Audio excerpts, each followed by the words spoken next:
ಬೆಳಗಾವಿಯ ಕೆಎಲ್ಇ ಸಂಸ್ಥೆಯ ಜಿಎ ಸಂಯುಕ್ತ ಪದವಿ ಪೂರ್ವ ಮಹಾವಿದ್ಯಾಲಯದ 2001-2002 ಸಾಲಿನ ವಿದ್ಯಾರ್ಥಿಗಳಿಂದ ಗುರುವಂದನಾ ಕಾರ್ಯಕ್ರಮ ಕುಮಾರಗಂಧರ್ವ ರಂಗಮಂದಿರದಲ್ಲಿ ಶನಿವಾರ ನಡೆಯಿತು.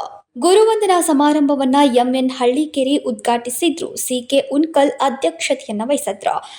ಜಿಎಪಿಯು ಕಾಲೇಜಿನ 2001-2002 ಹಳೆಯ ವಿದ್ಯಾರ್ಥಿಗಳ ಬಳಗದಿಂದ ಸ್ನೇಹ ಸಮ್ಮೇಳನ ಹಾಗೂ ಗುರುವಂದನಾ ಕಾರ್ಯಕ್ರಮ ಆಯೋಜಿಸಿದ್ದು, ಕಾರ್ಯಕ್ರಮದಲ್ಲಿ ಗುರುಪಾದ ಪೂಜೆ, ಸತ್ಕಾರ, ಕಲಾಕೃತಿ ಉದ್ಘಾಟನೆ, ಸಾಂಸ್ಕೃತಿಕ ಕಾರ್ಯಕ್ರಮಗಳು ಸೇರಿದಂತೆ ವಿವಿಧ ಕಾರ್ಯಕ್ರಮಗಳನ್ನು ಹಮ್ಮಿಕೊಳ್ಳಲಾಗಿದ್ದು, 100ಕ್ಕೂ ಹೆಚ್ಚು ಹಳೆಯ ವಿದ್ಯಾರ್ಥಿಗಳು ಸೇರಿದ್ದಾರೆ. ಎಲ್ಲ ಗುರುಗಳು ಮತ್ತು ಸ್ನೇಹಿತರು ವಿದ್ಯಾರ್ಥಿಗಳು ಬಂದು ಯಶಸ್ವಿಗೊಳಿಸಿದ್ದಾರೆ ಎಂದು ಕಾಲೇಜಿನ ಹಳೆಯ ವಿದ್ಯಾರ್ಥಿ ಲಕ್ಷ್ಮಣ್ ಡೊಂಬರ್ ಹೇಳಿದರು.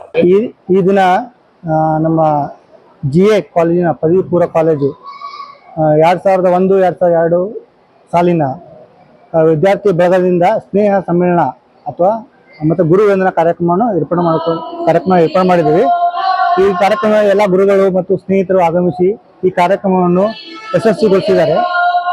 ಈ ಕಾರ್ಯಕ್ರಮ ಯಶಸ್ವಿಗೊಳಿಸಲಿ ಅಂತ ಹೇಳಿ ಆದಷ್ಟು 2 ತಿಂಗಳಿಂದ ಈ ಕಾರ್ಯಕ್ರಮವನ್ನು ಮಾಡ್ತಾ ಇದ್ದೇವೆ. ಅದು ಕೂಡ ಈ ದಿನ ಕಾರ್ಯಕ್ರಮ ಯಶಸ್ವಿ ಆಗುತ್ತೆ, ತಾವೆಲ್ಲ ಕಾರಣಭೂತರಾಗಿದ್ದಾರೆ ಅಂತ ಹೇಳಿ ಹೇಳಕ್ಕೆ ಇಷ್ಟಪಡ್ತೇನೆ. ಇನ್ನು ಈ ಸಂದರ್ಭದಲ್ಲಿ ಅನೇಕರು ಉಪಸ್ಥಿತರಿದ್ದರು. ಸಂಕಲ್ಪ ಶಿಂದೆ, ಕೆಎಂಎಂ ಕನ್ನಡ ನ್ಯೂಸ್, ಬೆಳಗಾವಿ.